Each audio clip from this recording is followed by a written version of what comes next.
Hola a todo el mundo.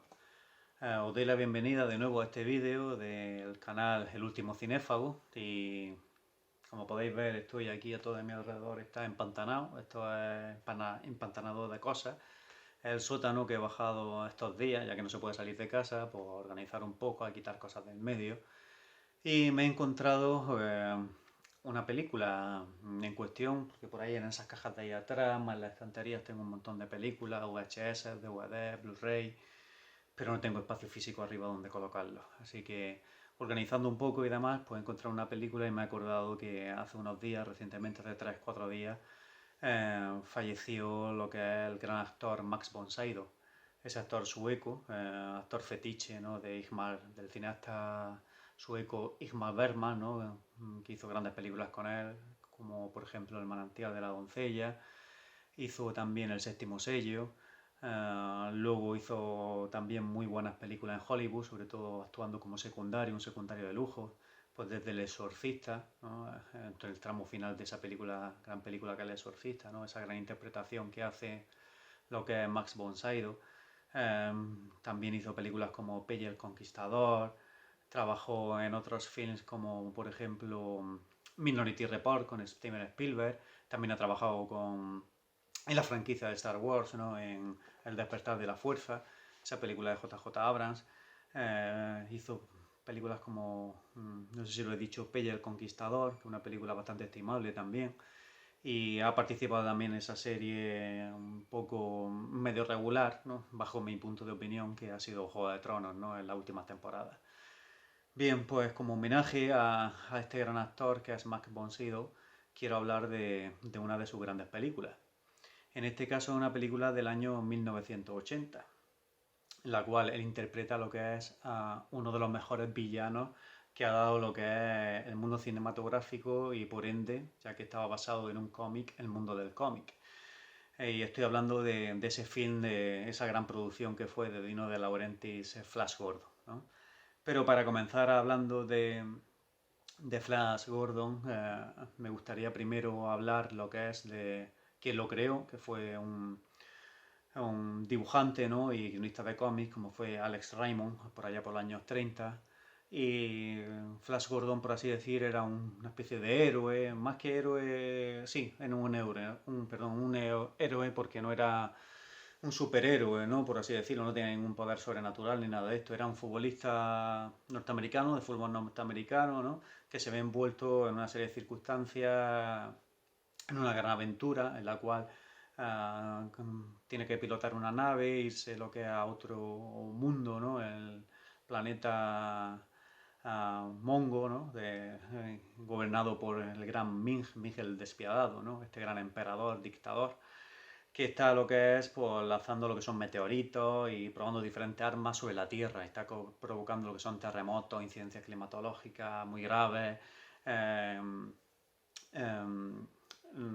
también maremotos, terremotos, como he dicho, explosiones de volcanes, etcétera, ¿no? Con las armas que tiene pues, esta civilización. Y entonces pues se va con un grupo de personas, entre ellas una reportera, una periodista y el profesor Zarkov, ¿no? El profesor doctor Zarkov, un científico, ¿no? Que es el que sabe realmente lo que está pasando en el planeta, que es una invasión extraterrestre de otro mundo, ¿no? Lo que nos están ocasionando. Y escribió, como bien he dicho Alex Raymond, pues este cómic, ¿no? Varios números de este cómic. Esta es la importancia de Flash Gordon, que hasta el mismísimo George Lucas le debe todo a él. Y le debe todo a él, me explico, porque George Lucas, él en los mediados de los 70, primeros de los 70, mediados de los 70, él quería dirigir la película de Flash Gordon, quería comprar los derechos legales, ¿no? Para realizar un film, ¿no? Una gran superproducción sobre este cómic, pero no se los vendieron.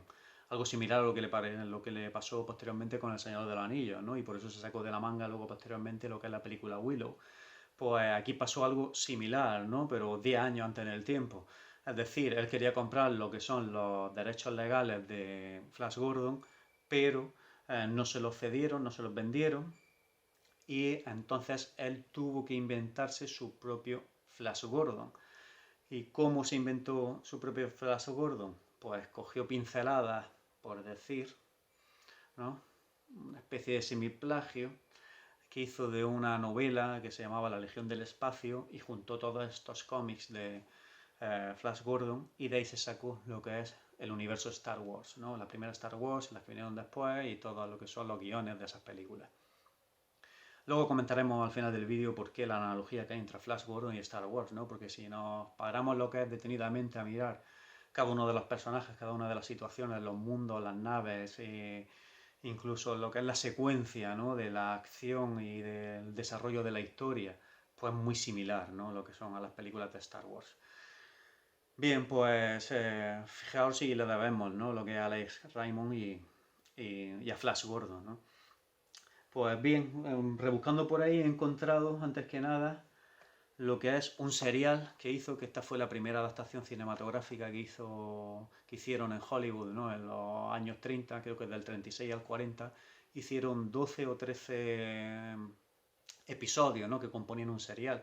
Esto, por así decirlo, era una serie de televisión sin haber televisión, porque en los años 30-40 no existía la televisión ni siquiera en Estados Unidos, ¿no? Fue a primeros de los años 50, cuando llegó ya al mercado doméstico y cuando se empezaron a emitir programas, grabar series y todo este tipo de espacios televisivos, ¿no? Pero en esa época el formato de serial estaba muy utilizado y se hicieron seriales sobre Fu Manchu, sobre películas de aventura, ¿no? En el África y todo esto. Y uno de los más famosos fue el de Flash Gordon, ¿no? Que aquí lo interpretaba, si mal no recuerdo, Buster Crane, Larry Buster Crane, ¿no? Que viene y se hizo muy famoso por interpretar lo que es al personaje principal de este serial, ¿no? Pues llevo siglos sin verla, lo vi hace más de 12-13 años y ahora la he repescado por ahí de una de las cajas. Le daré un posterior visionado, ¿no? Hay que decir que el serial está bastante bien, bastante entretenido, ¿no? Y ya no fue hasta lo que es final de los 70 cuando lo que, por así decir, empezó a trabajar en una preproducción, ¿no? Para llevar al cine, a la gran pantalla, una superproducción de Flash Gordon, ¿no? En largometraje. En este caso fue el gran Dino De Laurentiis, ¿vale? Quien se llevó el gato al agua y compró los derechos legales de Flash Gordon. Y este gran productor, del que algún día haré una especial, este productor italiano, ¿no?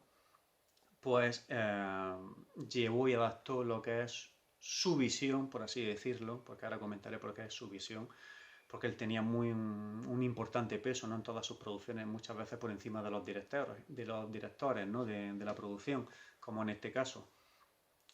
Y nos dejó una magnífica película. De hecho, yo la considero una de las mejores películas que he visto pues, en mi vida, ¿vale?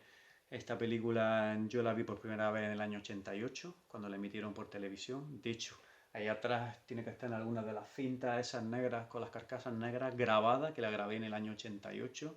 Creo que una semana antes de Navidad la emitieron en televisión española, un sábado por la tarde, me acuerdo todavía.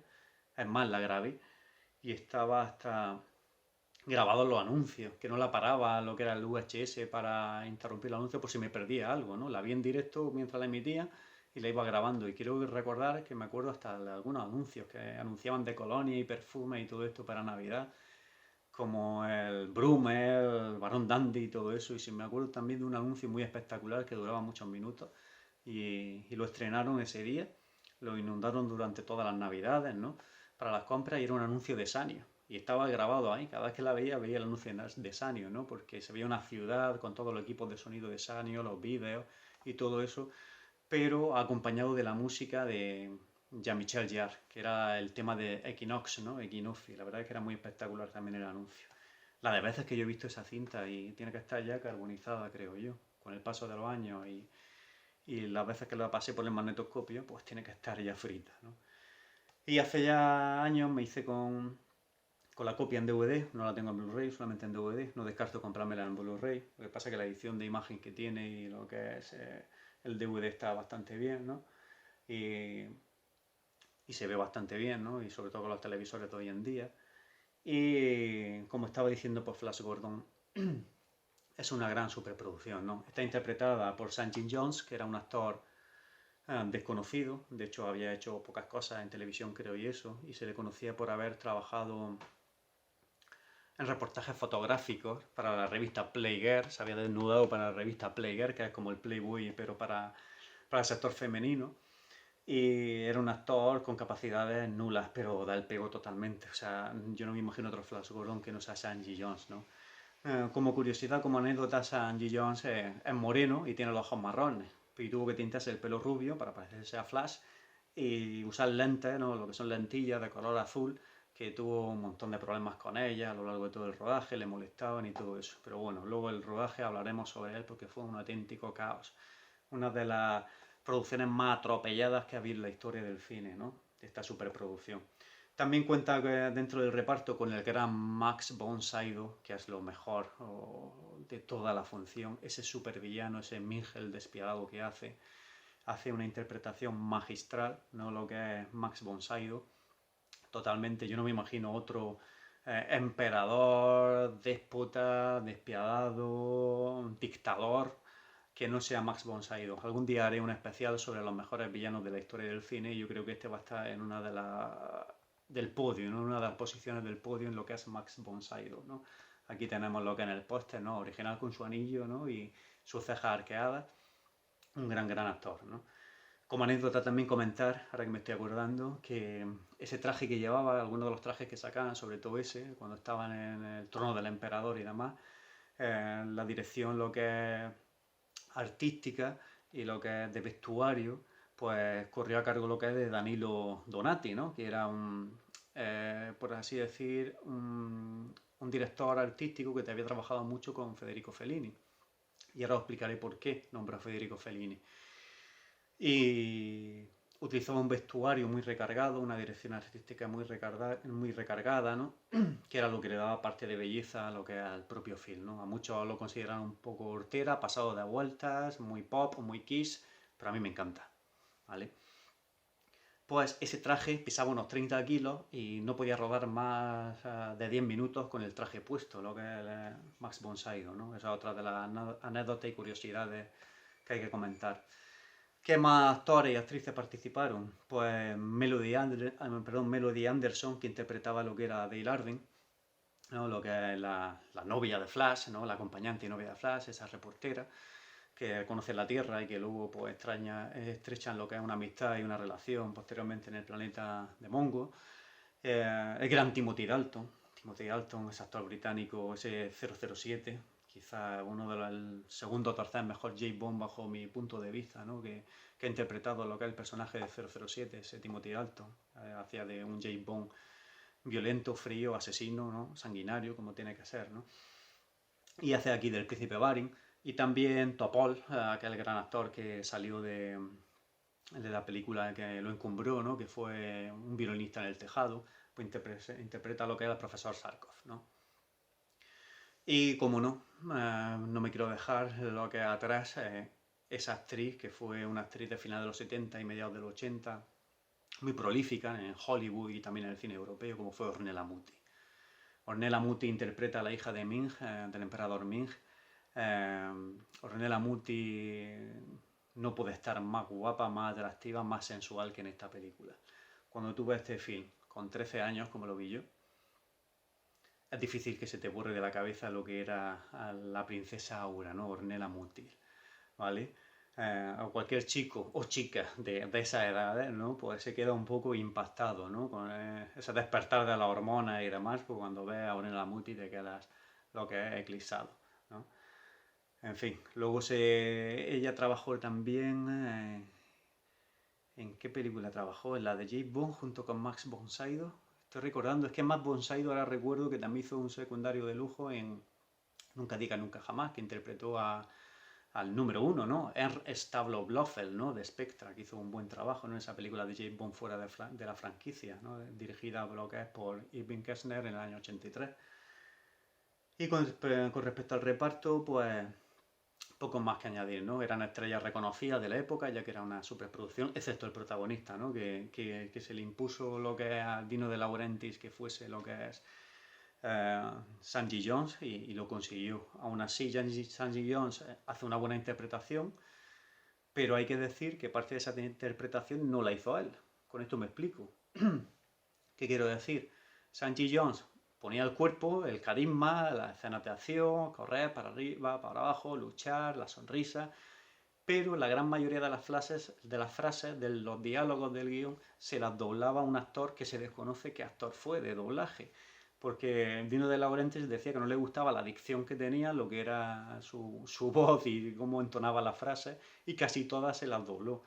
Cabreo que se agarró, evidentemente, de Sanji Jones, ¿no? Que dijo que no haría ninguna segunda parte, si hubiese tenido un éxito, no habría filmado para la segunda parte, ¿no? Porque acabó con su trabajo, ¿no? Lo que es oral, de dicción a la hora de la interpretación, ¿no? En este film. Bien, estaba comentando el tema ese de los problemas que hubo, ¿no? En un principio, Dino De Laurentiis quería que esta película, en vez de dirigirla Mike Hodges, que ha sido el director que la hizo, ¿no? Hablaré sobre él. Quería primero contar con Federico Fellini, un compatriota suyo, un gran director, ¿no? Del neorrealismo italiano y todo esto, y colaborador de Danilo Lo que es Donati, ¿no? Como he comentado anteriormente, su director artístico, director de vestuario. Pero finalmente lo que es Federico Fellini estaba interesado en un principio, pero finalmente dijo que no. Y eso que Federico Fellini ya había trabajado en el mundo del cómic, haciendo alguna guionización y todo eso. Posteriormente tiró de la sabiduría de Nicholas Roeg, ¿no? Un director ya también experimentado, británico, que había trabajado con Michael Caine en Get Carter, esa película de la primera de los 70, ¿no? Con Michael Caine, que se tradujo aquí en España como Asesino Implacable. Posteriormente hizo una versión, lo que es un remake, Sylvester Stallone. Y, y la cosa no llegó a cojar, ¿no? Con Nicolas Roeg. Y eso que hubiese también sido un gran director, puesto que Nicolas Roeg hizo películas de género fantástico, como por ejemplo lo que es La maldición de las brujas, esa película de Disney, ¿no? Del año 93, que está bastante bien, ¿no? Y es un género que se le da también bien, ¿no? Nicolas Roeg es un director, lo que es todoterreno, ¿no? Trabaja en muchas producciones y toca muchos géneros. Y finalmente quería lo que era, aquí viene la sorpresa, que esto que casi nadie lo conoce, que hubiese dirigido el film Sergio Leone, otro compatriota suyo, ¿no? A que le produjo también películas y todo esto, lo que es Dino de Laurentiis, pero la cosa no cuajó. Y finalmente se decantó por Mike Hodges. Este, como ya he dicho, era un veterano director, había trabajado mucho en el mundo de la televisión británica, había hecho Get Carter, luego posteriormente esta película hizo una película bastante estimable, que se deja ver bastante bien, no está nada mal, que se llama Requiem por los que van a morir, Requiem por los que van a morir, del año 87, y protagonizada esa por lo que es Mickey Rourke, en estado de gracia, en aquellos mediados, final de los 80, gran actor, habrá que hablar de él en un especial, y con Liam Neeson, ¿no? Y trataba sobre temas del IRA en Irlanda y todo esto, y con Bob Hopkins, y la verdad que la película estaba bastante bien. Bueno, pues este director se dedicó simplemente lo que es hacer de apagafuegos. Iba a decir hacer lo que podía, pero sí, más o menos eso, hacer lo que pudiese y hacer de apagafuegos, porque como he dicho, los problemas de la producción fueron enormes. Fue una superproducción que llegó a costar, creo que la friolera de 30 o 35 millones de dólares. Hay quien cifra en fuentes en internet, lo ve en 25, 30, 35, ¿no? Tuvieron que ampliar presupuesto y todo eso. Y la visión que quería del guión, lo que es Dino de Laurentiis, era meterle un tono de comicidad, ¿no? A la película, para que se convirtiese en una película que pudiesen ver niños y todo esto, y con chistes y todo esto, ¿no? En un principio se contrató para el guión lo que es a Frank Herbert, el escritor de la saga Dune, ¿no? Que luego posteriormente llevó al cine lo que es David Lynch.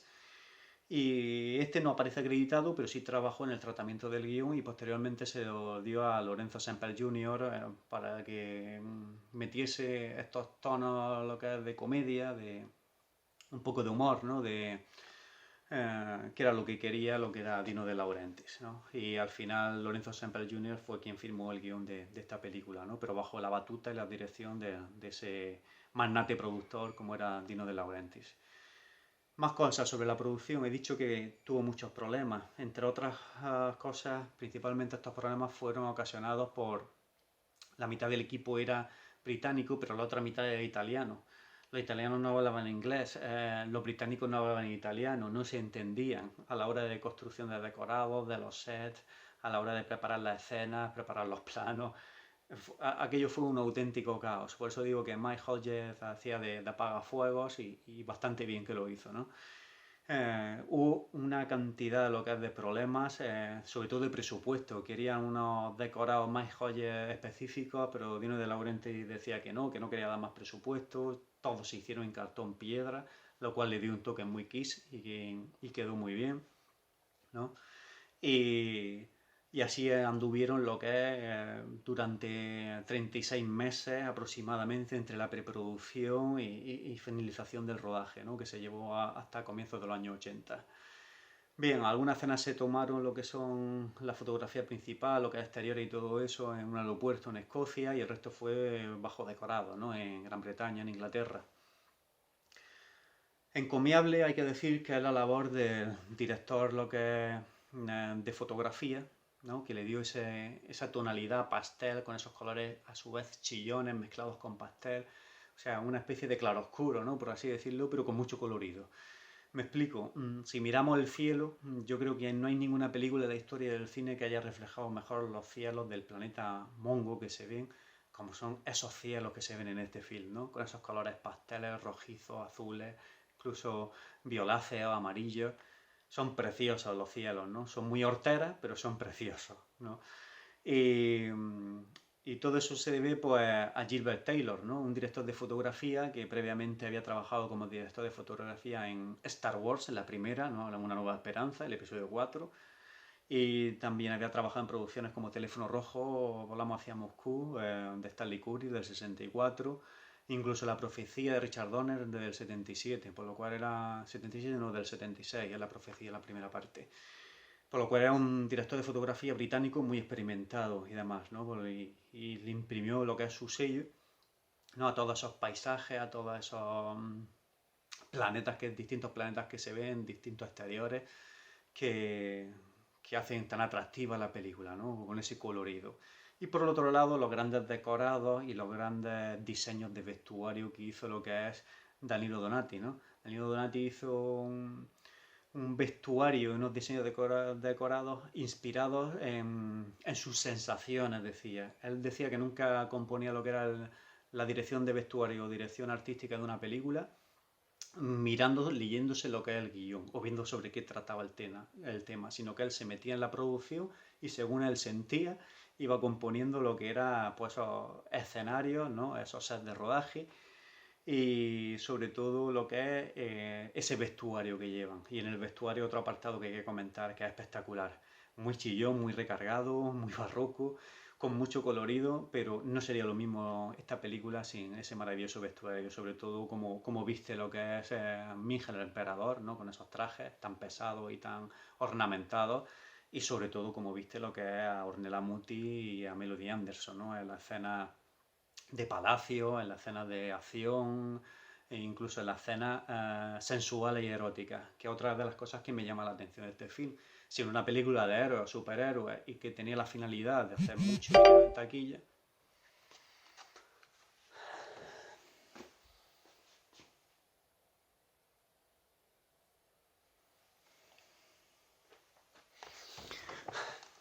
perdón, ha sido una falsa alarma. No sé si seré capaz de editarlo o no el vídeo. Que ha sonado el móvil, ha hecho una cosa muy rara. Estoy aquí abajo sin batería, pero no, le queda todavía batería. Como estaba diciendo, ese vestuario, ¿no? Que siendo una película como era para niños, una gran producción y demás, pues finalmente la película lo que hace es que exalta y ensalza lo que es la sensualidad, ¿no? Y la escena erótica y las escenas tórridas, por así decirlo, con lo cual me llama la atención de que una película que había proyectado lo que era Dino de Laurentiis para arrasar en taquilla, para que fuesen familia, niños a verla, pues finalmente la convirtiera en un pastiche, ¿no? de acción, sensualidad, picardía, ¿no? Y, y toda esta mezcolanza de géneros, ¿no? Y la verdad es que acierta totalmente lo que es Danilo Danotti, ¿no? Donati, perdón, con el vestuario de este gran film, ¿no? De esta gran película. ¿Qué más podemos comentar de lo que es Flash Gordon? pues que mucha de la inspiración que, como he comentado al principio del vídeo, que tenía George Lucas para hacer su saga galáctica, bebe de Alex Raymond, ¿no? Y de lo que es de estos cómics, ¿no? Si nos ponemos a analizar, por ejemplo, lo que es Star Wars, en Star Wars todos los personajes, por así decirlo, que forman parte de Star Wars, tienen sus alter egos, lo que es previamente en Flash Gordon. O sea, Flash Gordon sería una especie de Luke Skywalker, el príncipe Barry, en lo que es Timothy Dalton, pues viene a ser lo que sería luego Harrison Ford, un Han Solo, ¿no? Dale Arden sería pues la princesa Leia, incluso los escenarios en los que se desenvuelve toda la acción, toda la trama, la ciudad de las nubes que aquí aparece, que posteriormente apareció en el Imperio Contraataca, previamente aparece aquí, que es la ciudad del hombre halcón, bebe mucho, ¿no? Lo que es la ciudad de las nubes del Imperio Contraataca, de esa ciudad, como he dicho, de los hombres halcón, y tantas otras referencias que podemos encontrar de Star Wars, lo que es a este film. ¿Qué más podemos comentar de la película? Cosas que no se me pasen, que no se me olviden. Pues, la banda sonora. ¿Cómo no hablar de la banda sonora de esta mítica película? La banda sonora está compuesta, lo que es interpretada por uno de los mejores grupos de la historia de la música, si no el mejor grupo de la historia de la música, ¿no? Porque con mí con los Queen me pasa como con su cantante y frontman, ¿no? Lo que es Freddie Mercury. Se salen fuera, ¿no? de las mediciones del Star Radio, de la lista, de la escala, ¿no? De los podios, ¿no?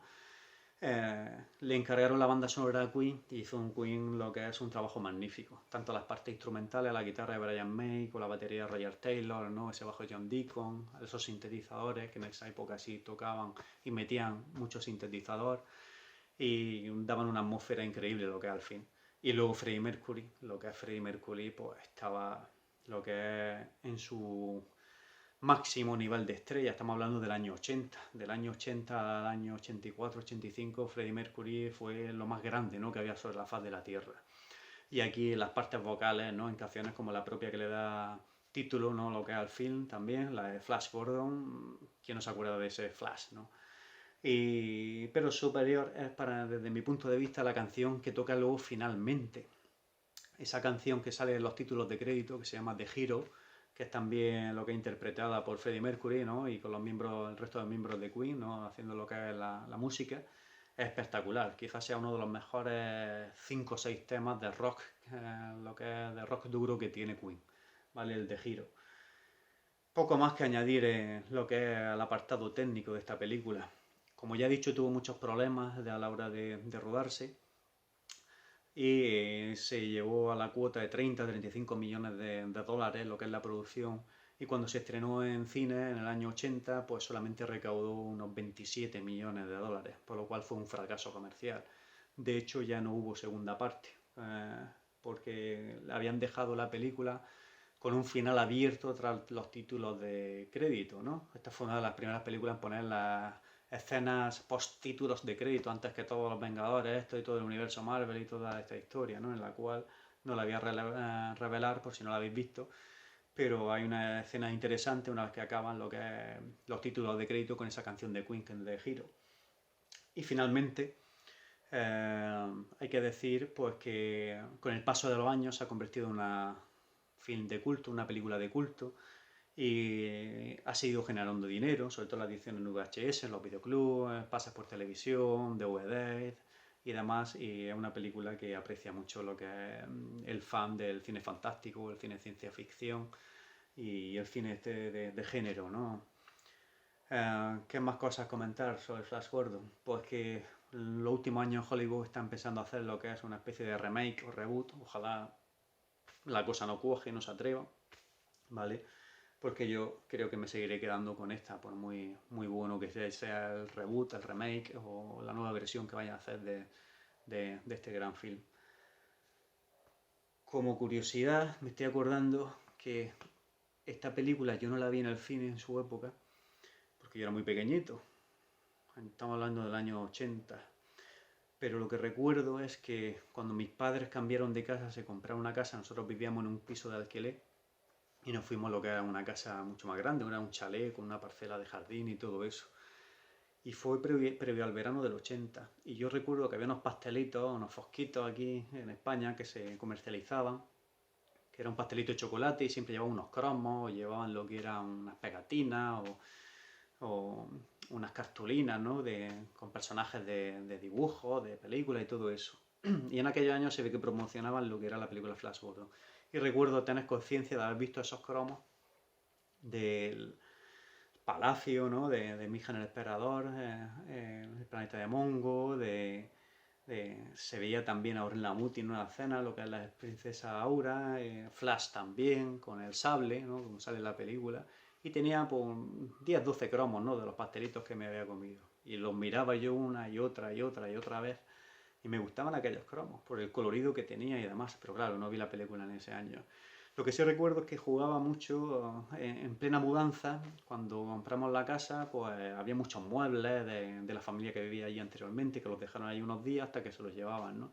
Y había como lo que eran armarios y sobre todo cajoneras, como un sinfonier, ¿no? Con los cajones sacados fuera, en los cuales yo me metía, me escondía y guardaba ahí cosas, juguetes, canicas por dentro del mueble, ¿no? Donde van cogidos lo que son los cajones, por los travesaños que llevan de madera y todo eso, pues si le sacas los cajones, se quedan como repisas en el interior donde yo ponía cosas y demás.